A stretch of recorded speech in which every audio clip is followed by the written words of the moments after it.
Your dog walks up to you, gently places a toy at your feet, and just stands there. No jumping, no barking, no obvious excitement. Most people see this and immediately assume the same thing. They want to play, so they pick up the toy and throw it without a second thought. But what if that's not what your dog meant at all? What if that simple moment carried a completely different message? In my experience, most owners don't respond based on understanding. They react out of habit. We see the object, not the behavior. We focus on the toy, not the dog.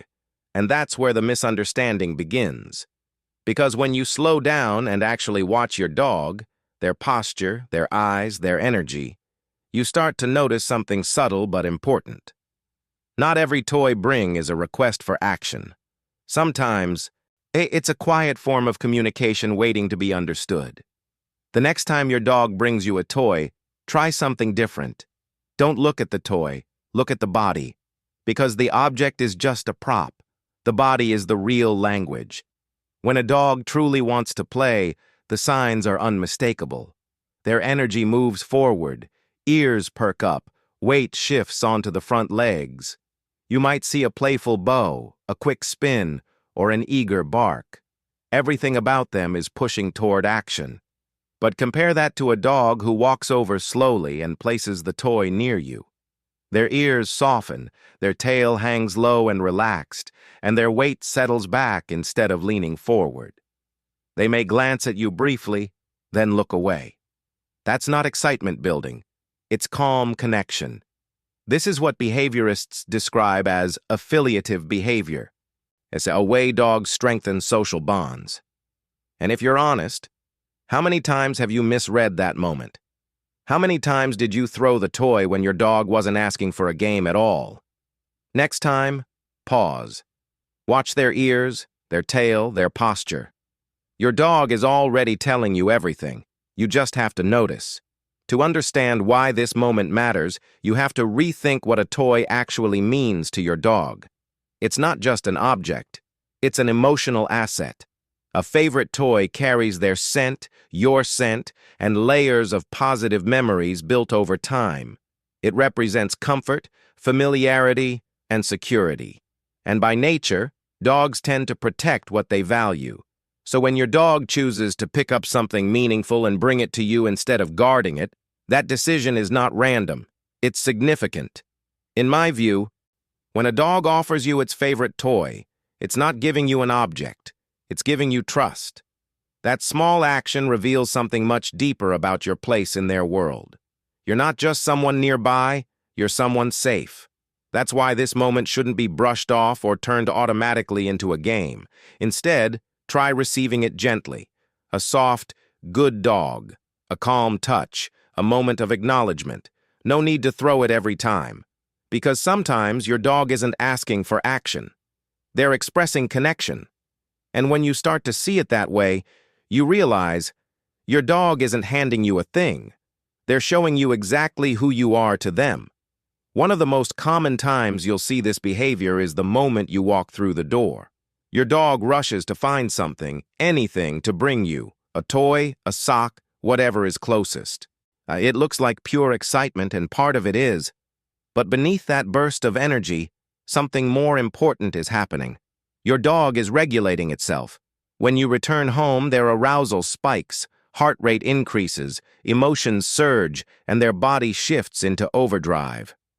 That energy needs an outlet.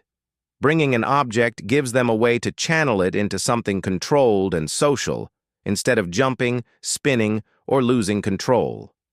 In many cases, dogs who greet you this way have taught themselves how to manage their own emotional intensity. And honestly, many dogs learn to regulate their emotions better than we do. That's why your response matters. If you come in loud and overly excited, you amplify the chaos. But if you stay calm, grounded, and present, you reinforce their self-control.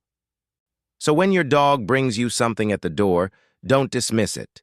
See it for what it is, a small, intelligent effort to stay balanced while reconnecting with you. There's a quieter version of this behavior that most owners completely miss.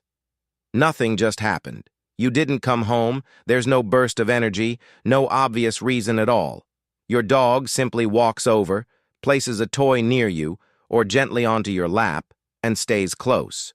No play bow, no anticipation, no push for action. And yet many people still respond the same way. They throw the toy. But this isn't about play. This is a quiet check-in. Your dog is initiating connection in the simplest way they know how, using something that matters to them as a bridge. What they're really asking for isn't activity. It's shared presence. In my opinion, this is one of the most important moments to recognize, because if you respond correctly, it deepens your relationship in a way play never could. Instead of reacting, pause, look into their eyes, place a gentle hand on them, give them 20 or 30 seconds of your full, undivided attention. That's all it takes. You don't need to do much. You just need to truly be there. And when you do, you'll notice something almost immediate. The toy becomes irrelevant because it was never the point in the first place. Then there's the version that often gets misunderstood the most. Your dog brings the toy, drops it near you, and the moment you reach for it, they grab it back. Many owners laugh and call it teasing or get frustrated and label it stubborn behavior. But that's not what's really happening. Dogs are highly observant social learners, and they pay close attention to what gets a reaction from you, especially if you matter to them.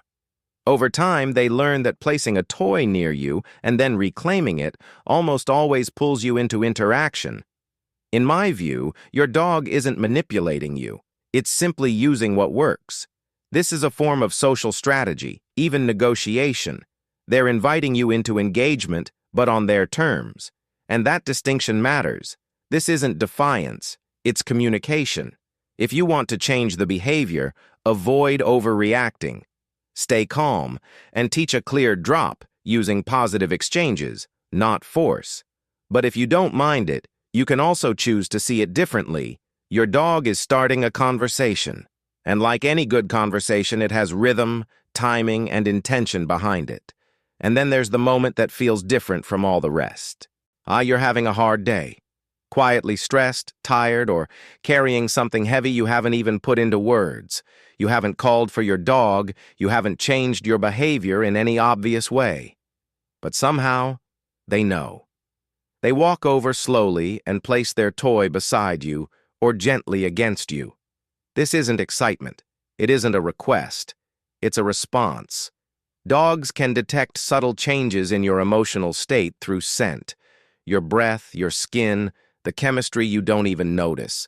In my view, they may not understand your problem, but they understand that something isn't right.